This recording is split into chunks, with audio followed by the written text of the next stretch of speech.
الحمدللہ وکفی والصلاة والسلام علی عبادہ الذین اصطفی خصوصا علی سید الرسل محمد المصطفی وعلی آلہ المجتبی وعلی اصحابہ الاتقیاء والاصفیاء۔ انڈیا میں سیاحوں پر حملہ ہوا اور سیاحوں کو قتل کیا گیا جو کشمیر کی سیر و تفریح کے لیے آئے ہوئے تھے۔ اس قتل کو، اس حملے کو بہانہ بنا کر انڈیا پاکستان کے خلاف بیانات دے رہا ہے، پاکستان کے خلاف پروپیگنڈا کر رہا ہے، اور انڈیا کی کوشش ہے کہ کوئی نہ کوئی بہانہ بنے، کسی نہ کسی طریقہ سے پاکستان پر حملہ کر سکے۔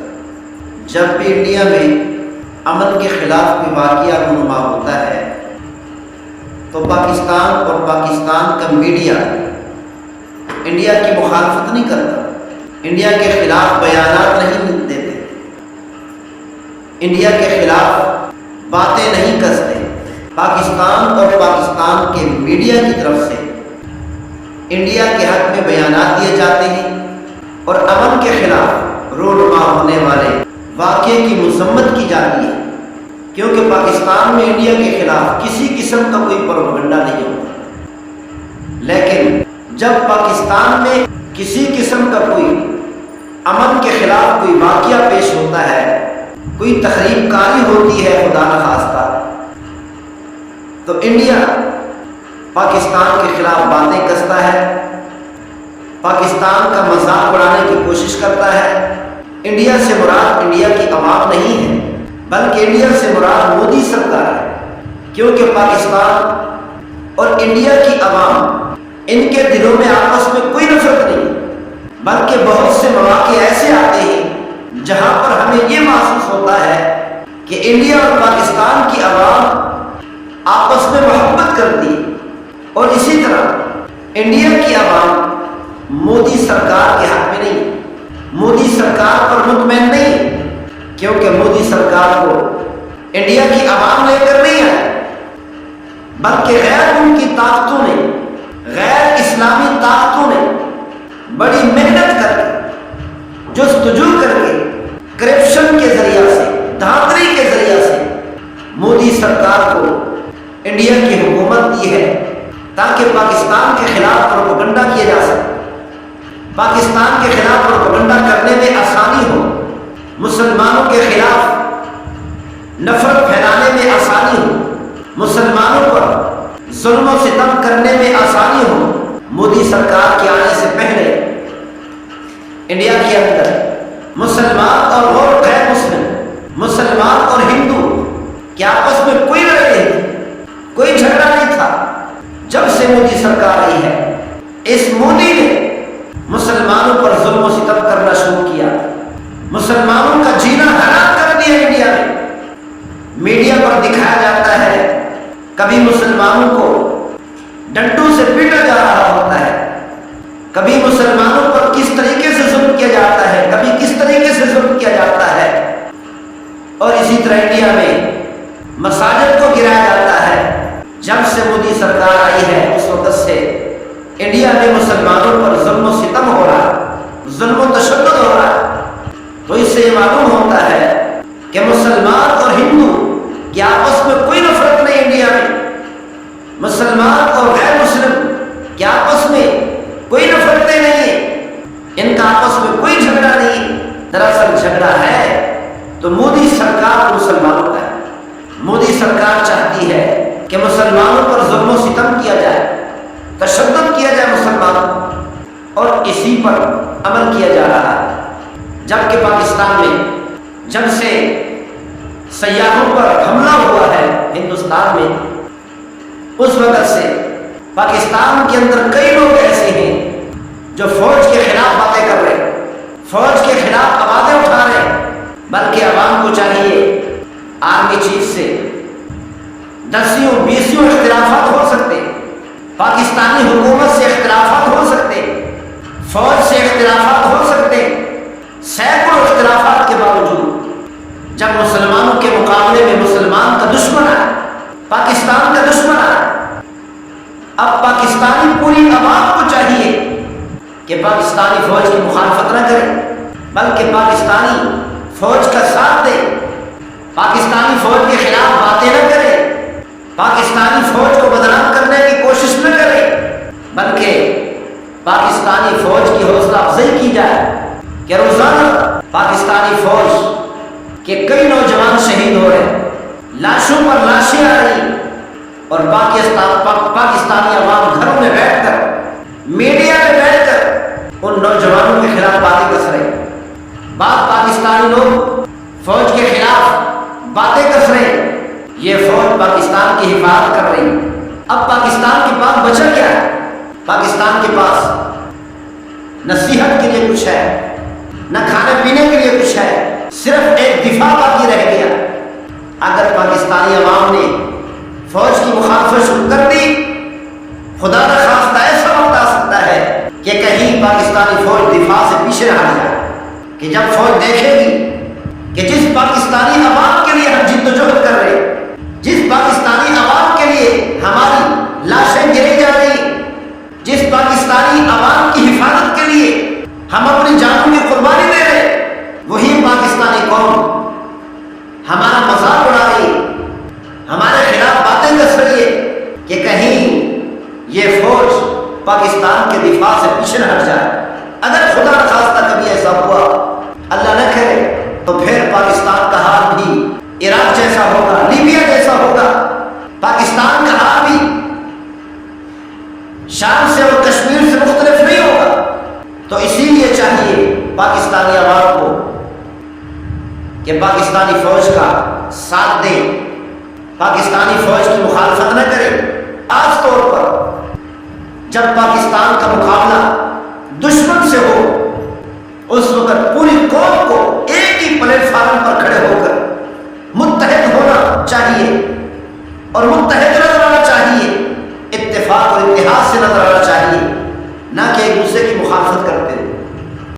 پوری دنیا کے اندر، پوری امت مسلمہ کے پاس اگر دفاعی طاقت ہے تو وہ پاکستان کی صورت میں ہے۔ دفاعی طاقت یا تو پاکستان کے پاس ہے یا ترکی کے پاس ہے۔ پوری دنیا میں 2 ہی ملک بچے ہیں، لیکن افسوس سے کہنا پڑ رہا ہے کہ میڈیا پر پاکستانی دفاع، پاکستانی فوج کے خلاف اور ترکی کے خلاف باتیں کسی جا رہی، ان کا مذاق اڑایا جا رہا ہے۔ خدا نہ ایسا کام مت کرے، جب پاکستان کے دشمن کی بات آئے فوج کے ساتھ کھڑے ہو جائے، فوج کے ساتھ یکجان نظر آئے، اتفاق و اتحاد سے نظر آئے۔ اگر خدا نہ خواستہ کبھی ایسا ہوا کہ پاکستان گر گیا، تو پھر یاد رکھنا، پھر پاکستان کے اندر کوئی بھی نہیں بچے گا۔ پاکستان کی ساری عوام پر ظلم و ستم کیا جائے گا، ایسے ہی تشدد کیا جائے گا جیسا کہ عراق کے اندر اور جموں کشمیر کے اندر مسلمانوں پر کیا جا رہا ہے، اسرائیل کے اندر کیا جا رہا ہے۔ اگر پاکستانی عوام اس بدامنی سے بچنا چاہتی ہے، قتل و غارت سے، بدامنی سے بچنا چاہتی ہے، تو پاکستانی عوام کو چاہیے ایک ہی پلیٹ فارم پر کھڑی ہو جائے، فوج کے ساتھ اپنے قدم ملا کر کھڑی ہو جائے، کبھی فوج کی مخالفت نہ کرے۔ پاکستان کے علاوہ، ترکی کے علاوہ عرب کے پاس عیش و عشرت کے علاوہ کچھ نہیں۔ کہا جاتا ہے دبئی، قطر، اس جیسے ممالک ترقی یافتہ ممالک ہیں، ٹھیک ہے ترقی یافتہ ہے، لیکن دفاعی کچھ بھی نہیں طاقت ان کے پاس، دفاعی طاقت ان کے پاس کچھ بھی نہیں۔ جب بات دفاع کی آتی ہے تو عرب ممالک جتنی ہی ترقی یافتہ ہے وہ پاکستان سے مدد طلب کرتے ہیں۔ سعودی عرب میں جب دفاع کی بات آتی ہے پاکستان سے مدد لی جاتی ہے، جب دفاع کی بات آتی ہے سعودی عرب میں بھی حرمین شریفین کی بھی حفاظت کرتے ہوئے پاکستان کی فوج نظر آتی ہے، پاکستان کی طاقت نظر آتی ہے، دنیا کے عرب ممالک کا دفاع کرنے والی پاکستانی فوج ہے، پاکستانی طاقت۔ اسی لیے پاکستان کی پوری عوام کو چاہیے کہ آپس کے اختلافات کو چھوڑ کر بلکہ آپس کے اختلافات کو بھول جائے، خاص طور پر فوج سے کوئی بھی اختلافات نہ کرے۔ اگر کوئی اختلافات ہے، آرمی چیف سے کوئی اختلافات ہے، چونکہ اب مقابلہ دشمن سے ہے، جو بھی پاکستان کا دشمن سامنے آئے گا تو اس وقت عوام کو چاہیے کہ فوج کا ساتھ دیں، فوج کی مخالفت نہ کرے، فوج کا مذاق نہ اڑائے، بلکہ فوج کی حوصلہ افزائی کرنے کی کوشش کرے، تاکہ ہماری پاکستان کی فوج دفاع کے لیے، پاکستان کے دفاع کے لیے، پاکستانی عوام کی حفاظت کے لیے اور زیادہ مضبوط نظر آئے، تاکہ پاکستانی دفاع کو اور زیادہ طاقت اور قوت ملے۔ پاکستان کے اندر راہ اسرائیل کھلے عام سازشیں کر رہے، پاکستان کو گرانے کی کوشش کی جا رہی ہے، پاکستانی عوام کو فوج سے لڑا کر، پاکستانی عوام کو فوج کے مقابلے میں کھڑا کر کے پاکستان کو ختم کرنا چاہتے ہیں، پاکستانی دفاع کو ختم کرنا چاہتے ہیں، پاکستانی قوت اور طاقت کو ختم کرنا چاہتے ہیں، پاکستان کی ٹیکنالوجی کو ختم کرنا چاہتے ہیں، پاکستان کی دفاعی طاقت کو تباہ و برباد کرنا چاہتے ہیں۔ کھلے عام سازشیں ہو رہی ہیں۔ پاکستانی عوام کو چاہیے کہ سمجھ بوجھ سے کام لیں، آپس کی لڑائیاں ختم کریں۔ خدا نخواستہ اگر پاکستان گر گیا تو ظلم و ستم سے کوئی بھی نہیں بچ سکے گا، سب پر ظلم و ستم ہوگا، ایسے جیسے اسرائیل میں ظلم و ستم ہوگا، جموں کشمیر میں ظلم و ستم مسلمانوں پر ہوگا، کوئی بھی ظلم و ستم سے بھاگ نہیں سکے گا۔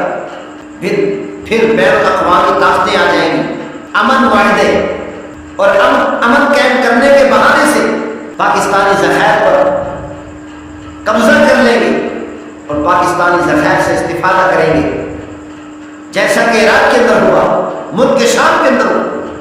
ان ممالک کے ذخائر پر غیروں نے قبضہ کر لیا اور ان ممالک کے ذخائر سے خوب لطف اندوز ہو رہے، خوب فائدہ اٹھا رہے، اپنی طاقت کو بنا رہے کہ ان کے ذخائر سے، مسلمانوں کے ذخائر سے، کہ کہیں یہی حال پاکستان کے ساتھ نہ ہو۔ اللہ تعالیٰ ہم سب کی حفاظت فرمائے، پاکستان کی بھی حفاظت فرمائے۔ اللہ تعالیٰ ہم سب کو آپس میں اتفاق اور اتحاد سے زندگی گزارنے کی توفیق نصیب فرمائے۔ وما توفیق الا باللہ۔ السلام علیکم ورحمۃ اللہ وبرکاتہ۔ فلسطین جنگ سے پہلے ایک بہت ہی خوبصورت ملک تھا، جس ملک میں لوگ بڑے ہی عیش و عشرت سے رہتے تھے۔ ملک فلسطین کی سرحدیں اردن، مصر اور اسرائیل سے ملتی ہیں۔ فلسطین کا کل رقبہ 6020 مربع کلومیٹر پر مشتمل ہے۔ فلسطین کے اس رقبہ کے 3.5 حصے پر پانی موجود ہے، دریاؤں کی صورت میں، ندی نالوں کی صورت میں۔ یہی وجہ ہے کہ فلسطین ملک بہت ہی زیادہ خوبصورت نظر آتا ہے۔ فلسطین کی کل آبادی سن 2023 کی آخری مردم شماری کے مطابق 54,83,450 افراد پر مشتمل ہے۔ فلسطین کے 1 کلومیٹر میں تقریباً 731 لوگ رہتے ہیں۔ فلسطین ایک ہنستا بستا اور عیش و عشرت میں زندگی گزارتا بہترین ملک تھا۔ اس وقت فلسطین کے 80% رقبہ پر اسرائیل قابض ہو چکا ہے۔ اب فلسطین کم اور اسرائیل زیادہ رکھتا ہے۔ فلسطین کے ملک میں ایک بہت ہی اہم شہر ہے جس کا نام ہے یروشلم۔ یہ عبرانی زبان کا لفظ ہے۔ یہ شہر بحیرہ روم اور بحیرہ مردار کے درمیان پہاڑی سلسلوں میں موجود ہے۔ یروشلم ایک قدیم ترین شہر ہے۔ یہودیوں کے ہاں، عیسائیوں کے ہاں اور مسلمانوں کے ہاں مقدس ترین شہر ہے۔ یہ سارے اس شہر کو مقدس مانتے ہیں۔ اسرائیل اور فلسطین دونوں ممالک یروشلم شہر کو دارالحکومت مانتے ہیں۔ اس شہر میں بیت المقدس بھی ہے، جس بیت المقدس پر یہودی قبضہ کرنا چاہتے ہیں۔ بیت المقدس کے احاطے میں مسجد اقصی بھی ہے۔ فلسطین کا سب سے بڑا شہر غزہ ہے، اور اس غزہ میں ایک بندرگاہ بھی ہے۔ یہ غزہ پٹی دارالحکومت یروشلم کے مغربی جانب واقع ہے۔ اس غزہ پٹی کو، غزہ شہر کو بحیرہ روم کا ساحل بھی لگتا ہے۔ غزہ میں جنگ سے پہلے 5 لاکھ کی آبادی تھی۔ بڑا ہی خوشحال شہر تھا، وہاں کے لوگ بڑے سکون سے زندگی گزار رہے تھے۔ اور اسی طرح فلسطین میں ہیبرون نامی ایک شہر ہے، جس میں حضرت ابراہیم علیہ السلام اور اسی طرح حضرت سارہ علیہ السلام اور حضرت اسحاق علیہ السلام اور حضرت یعقوب علیہ السلام کی قبر مبارک بھی ہے۔ اور اس شہر میں ابراہیمی مسجد بھی ہے۔ یہ مسجد اتنی بڑی ہے کہ آدھی مسجد مسلمانوں کے پاس ہے، اور اس مسجد کا دوسرا آدھا حصہ یہودیوں کے پاس ہے۔ اور ہیبرون نامی شہر میں کل آبادی 2 لاکھ افراد پر مشتمل ہے۔ اور اسی طرح فلسطین میں نیبلس نامی شہر بھی موجود ہے، جس شہر کی کل آبادی 1,75,000 افراد پر مشتمل ہے۔ کئی سو سال پہلے نیبلس نامی شہر میں بنائے گئے بازار بھی موجود ہے، اور اسی طرح کئی سو سال پہلے بنائی گئی مساجد بھی موجود ہے، اور اسی شکل میں موجود ہے۔ بیت المقدس کے قریب ایک شہر بیت اللہ بھی ہے۔ یہ بہت ہی پرانا شہر ہے، جس میں حضرت عیسیٰ علیہ السلام پیدا ہوئے، اور اسی طرح اس شہر میں عیسائیوں کا پہلا گرجا گھر بھی موجود ہے۔ اس شہر میں سیدنا فاروق اعظم رضی اللہ تعالی عنہ تشریف لائے۔ جس مسجد میں سیدنا فاروق اعظم رضی اللہ تعالی عنہ نے نماز پڑھی، وہ مسجد بھی اس شہر میں موجود ہے۔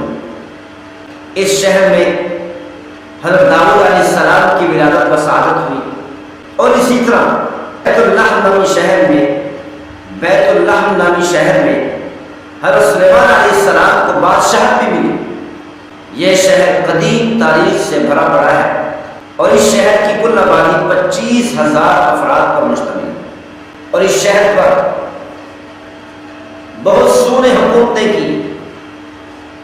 یونانیوں نے بھی حکومت کی، بیت اللہ نامی شہر پر فارسیوں نے بھی حکومت کی، رومیوں نے بھی حکومت کی، ترکیوں نے بھی حکومت کی، اور اسی طرح صلیبی حکومت بھی یہاں پر ہے۔ اس شہر کو حضرت عمر رضی اللہ تعالیٰ عنہ کے دور حکومت میں سن 638 عیسوی میں فتح کیا گیا۔ تو یہ شہر اور بیت المقدس سن 1095 عیسوی تک مسلمانوں کے پاس رہا۔ مسلمانوں کی حکومت وہاں پر رہی۔ پھر سن 1095 عیسوی میں صلیبی دوبارہ قابض ہو گئے، اور یہ جنگ ایسی خطرناک تھی کہ اس جنگ میں بہت زیادہ قتل و غارت ہوئی۔ لوگوں کو قتل کیا گیا، انسانوں کے ٹکڑے کر دیے گئے، جلا دیا گیا۔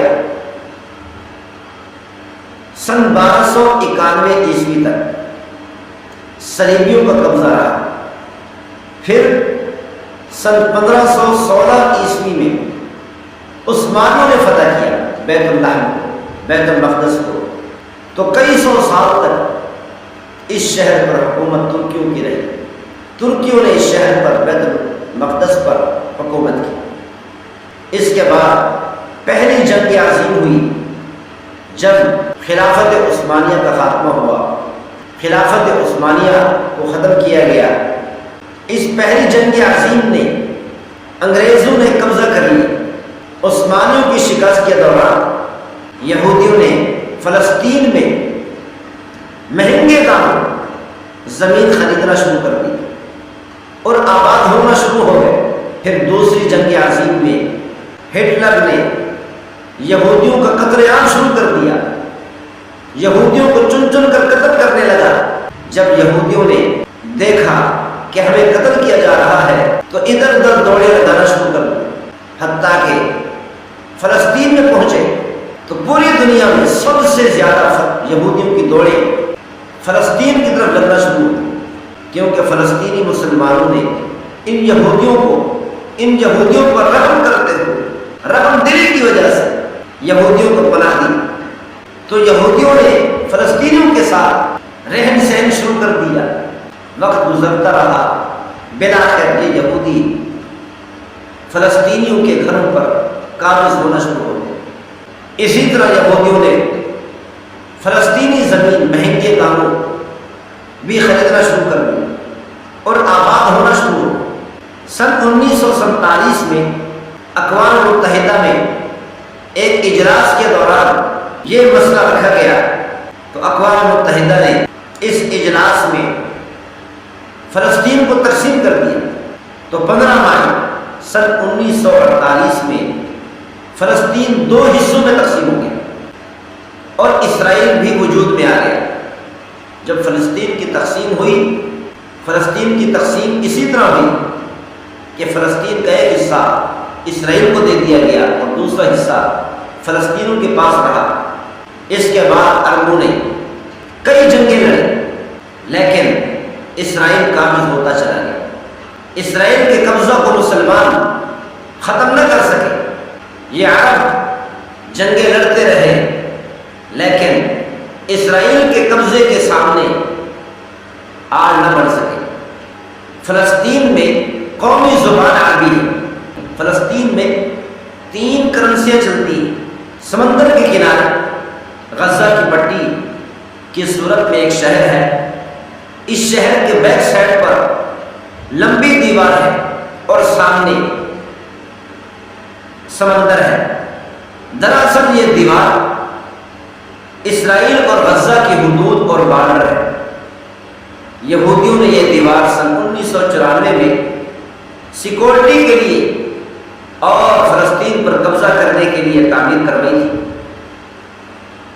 اس دیوار کی وجہ سے غزہ والوں کو بیت المقدس میں ایک لمبے بیابان اور سنسان علاقے سے گزرنا پڑتا ہے۔ غزہ کی دیوار کی دوسری جانب اسرائیل ہے، جہاں پر ہر چیز کی فراوانی ہے۔ اس دیوار کی دوسری جانب اسرائیل عیاشی کر رہا ہے، لیکن غزہ میں، فلسطین میں پانی کی بہت زیادہ قلت ہے، خاص طور پر جنگ کے دوران خوراک کی بھی بہت زیادہ قلت ہو، حتیٰ کہ فلسطین میں خاص طور پر غزہ میں چھوٹے چھوٹے بچے پیاس کی شدت کی وجہ سے، بھوک کی شدت کی وجہ سے دنیا سے رخصت ہو گئے۔ ان چھوٹے چھوٹے بچوں کو پانی دینے والا کوئی نہیں تھا، کھانا دینے والا کوئی نہیں تھا۔ اس وقت پورے فلسطین میں قیامت کا منظر ہے، ہر طرف موت ہی موت، قطربار، پانی کی قلت، بھوک کی شدت، پیاس کی شدت، پینے کو پانی نہیں ملتا، کھانے کو خوراک نہیں ملتی۔ ایک قیامت کا منظر فلسطین میں نظر آتا ہے۔ اور اسی طرح غزہ کی سہری پٹی پر اور بندرگاہ پر اسرائیل قابض ہو چکا ہے۔ اب مسلمان اس انتظار میں ہیں کہ کس وقت امریکہ آگے بڑھے گا، اقوام متحدہ آگے بڑھے گی، آگے آ کر اسرائیل کے ظلم و ستم کو ختم کرے گی۔ لیکن مسلمان یہ نہیں سوچتے، یہ اقوام متحدہ، یہ امریکہ، یہ یہودی ہے، ان کا گٹھ جوڑ ہے اسرائیل کے ساتھ، ہو ہی نہیں سکتا کہ کبھی ظلم و ستم کو ختم کرنے کے لیے آگے بڑھے۔ مسلمانوں کو خود کو جاگنا پڑے گا، خود کو اٹھنا پڑے گا اس ظلم و ستم کو روکنے کے لیے۔ جب تک پوری امت مسلمہ اس ظلم و ستم کے خلاف آواز نہیں اٹھاتی، صرف آواز نہیں بلکہ ان کے مقابلے میں جنگ کے لیے کھڑی نہیں ہوتی، اس وقت تک یہ ظلم و ستم ختم ہونا ناممکن ہے۔ مسلمانوں کی تاریخ گواہ کسی موقع پر بھی ایسا نہیں ہوا کہ مسلمانوں پر ظلم و ستم ہو رہا ہو اور مسلمانوں نے تلوار نہ اٹھائی ہو، جنگ شروع نہ کیا ہو اور بغیر کسی جنگ کے، بغیر کسی قتال کے وہ ظلم و ستم ختم ہو گیا ہو۔ پوری تاریخ گواہ ہے۔ اسی لیے مسلمانوں کو اب انتظار نہیں کرنا چاہیے۔ یہ امریکہ، یہ اسرائیل، یہ اقوام متحدہ، یہ سب لوگ تو یہ چاہتے ہیں کہ مسلمانوں کا خاتمہ ہو، مسلمانوں کو ختم کر دیا جائے اور پورے فلسطین کو اسرائیل بنا دیا جائے، بیت المقدس پر قبضہ کر لیا جائے۔